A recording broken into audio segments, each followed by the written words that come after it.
안녕하세요. 토지쟁이 빠시기의 조영식입니다. 오늘 여러분하고 어렵게 생각하시는 토지 투자에 있어서 용어를 좀 간단하게 설명해 드릴까 해요. 사실 투자하는데 내가 뭐 그런 하나하나 용어까지 알아야 되냐라고 생각하실 수 있어요. 왜냐하면 제가 그랬거든요. 너무 블로그로 공부하고 카페로 공부를 해봤을 때 너무 어려웠어요. 내가 용적률, 건폐율, 도로의 현황, 도시 계획 이런 것까지 어떻게 다 공부하면서 투자할까? 그냥 가서 보고 도로나 있고 발전할 것 같아 보이면 투자하면 되는 거 아닐까? 라고 저는 생각을 해서 사실 제가 용어 정리까지 공부를 하지 않고 토지 투자를 시작을 했어요. 물론 공부하지 않고 투자한 결과는 실패한 결과가 났죠. 그래서 여러분들에게 요즘에 가장 고객님들이 질문을 많이 한 게 A라는 물건을 샀습니다. 또 B라는 물건을 샀는데 제가 집을 질 수 있는 땅이거든요. 근데 이게 언제 뜰까요? 아니면 언제 정도 파는 게 좋을까요? 라고 저한테 질문하는 경우가 굉장히 많으세요.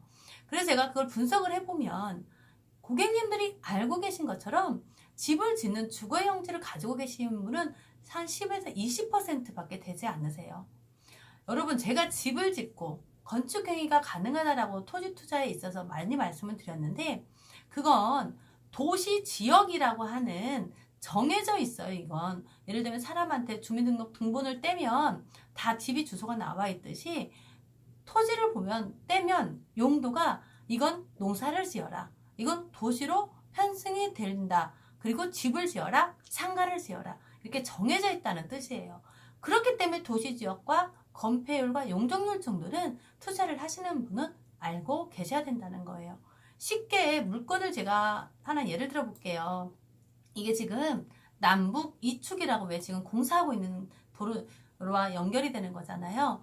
이게 새만금에서 제일 관심되어 있는 부분이 이게 지금 잼버리 대회 개최지거든요. 자, 관광 지구로 연결이 됐기 때문에 사람들이 생각은 합니다. 아, 관광지가 되면 이 근처가 돈을 벌겠구나. 가장 많이 질문하시는 곳이 장신이에요.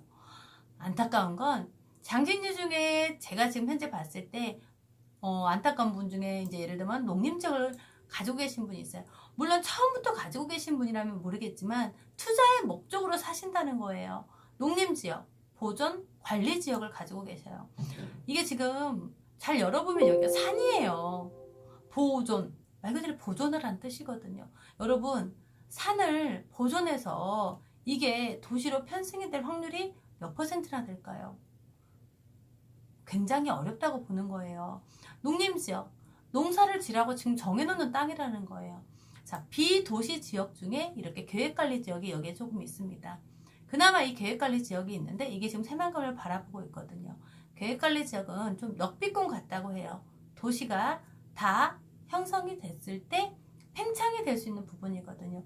하지만 한 가지 주의점이 지금 현재 장신리에는 도시지역이라고 노란색 땅이 지금 하나도 없잖아요.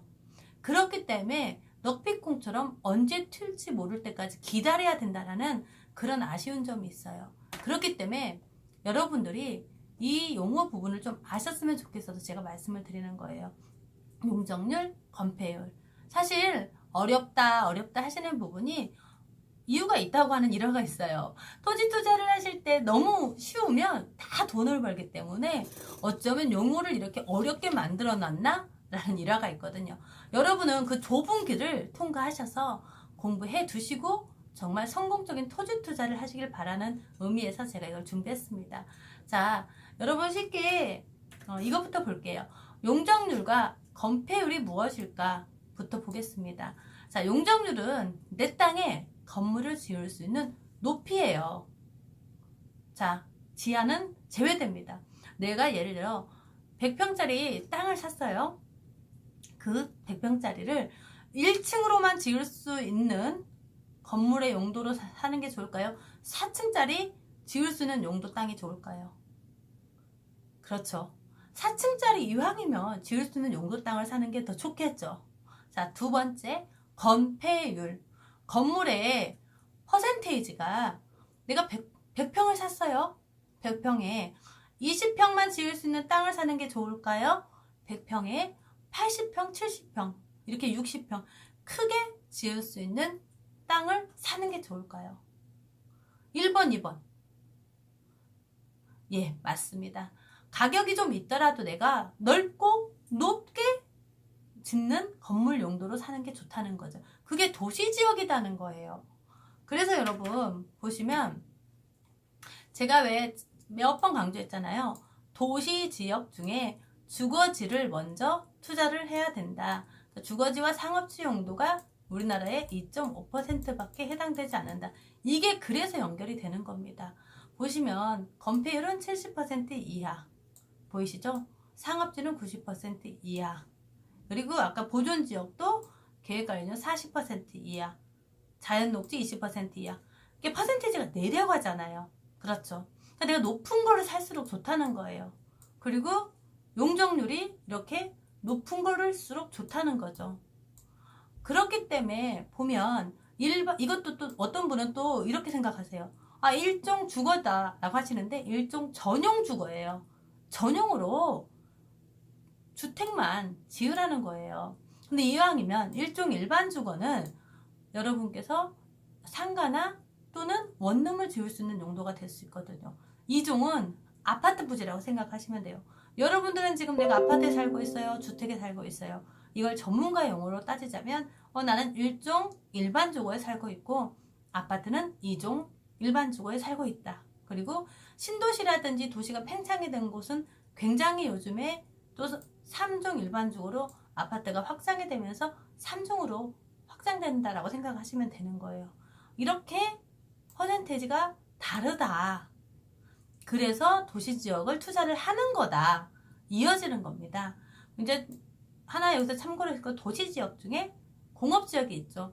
왜 일자리를 말하는 거기 때문에 그쪽으로도 많이 투자를 생각하시는 분들이 계시는데 이 중에 가장 좋은 건 중공업지역을 좀 유심히 보셔야 돼요. 왜냐하면 일터에 상업지라든지 업무, 오피스텔이나 예를 들어 마트나 이런 하나로마트 이런 식으로 어떠한 상업 업무로 쓸 수 있는 용도가 이 중공업지역이거든요. 때로는 이 중공업지역이 이 상업 용도보다 더 좋은 자리가 들어갈 수도 있어요. 그러니까 이 부분은 한번 잘 따져보시는 게 여러분이 나중에 투자하실 때 도움이 많이 되실 겁니다. 자, 그렇다면 여러분 저한테 문의하시는 분 중에 많이 문의하는 게 이 비도시 지역들입니다. 그러니까 비도시 지역에 투자를 해놓으시면 저한테 집을 짓는다라고들 알고 계시는데 지을 수 있습니다. 100평 중에 20평 지을 수 있다는 거예요. 100평 중에 70평을 짓는 땅을 사느냐 20평을 짓느냐는 여러분들이 그러니까 알아야 이런 땅을 사지 않거든요. 그래서 보존 관리죠. 말씀드렸잖아요. 자연 환경을 보존해야 된다라고 지정해 놓기 때문에 이건 굉장히 개발이 곤란한 지역이다라고 보시면 되고, 농림 지역으로 생산 녹지도 이렇게 관리를 하기 때문에 생산으로 관리를 하는 거잖아요. 그러니까 농사 짓는 땅이나 이런 부분을 여러분들께서 투자해 놓는 데는 나중에 개발되기가 어려운 부분이다. 농사 짓는 농림지역 같은 경우는 말씀 안 드려도 가능하시겠죠. 이건 진짜 농사만 짓고 건폐율은 20% 창고 부지나 이런 걸 짓는 용도다라고 생각을 하시면 됩니다. 여기서 제가 하나 문제 드릴게요. 이게 지금 새만금에 있는 땅입니다. 이쪽이 이제 부안읍 서열이라고 상업지가 있는 땅이거든요. 최근에 문의한 분 중에 하나 자연 취락지구 이렇게 보이는 것도 있죠. 여기에 투자를 해 놓으셨더라고요. 그래서 여러분이 자연 취락지구는 어떻게 보실까요? 여기는 예전에 농사를 짓고 사는 곳이잖아요. 여기가요. 그렇기 때문에 작은 마을을 형성해서 살 수 있도록 이렇게 마을이 생겼다고 생각하시면 돼요. 그러니까 지금 보면 자연 취락지구도 거기까지 개발되는 데는 시간이 더 소요가 될 수 있고 이미 사람들이 살고 있기 때문에 여기는 퍼센테이지가 높아요.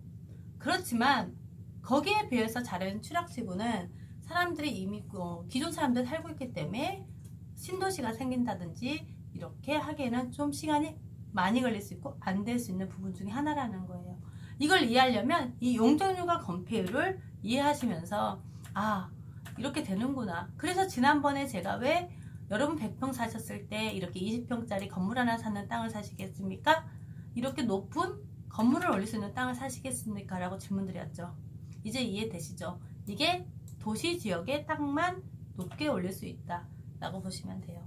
마지막으로 제가 저의 블로그에 용어를 1에서 7편으로 나눠가지고 용적률과 도시지역을 정리해놨어요. 그래서 더 궁금하신 분은 저희 토지쟁이 빠시기 치면 저희 블로그에 와서 공부하실 수 있으니까 더 추가적으로 공부하실 분은 해주시면 되겠습니다. 오늘 빠시기 여기까지입니다. 감사합니다.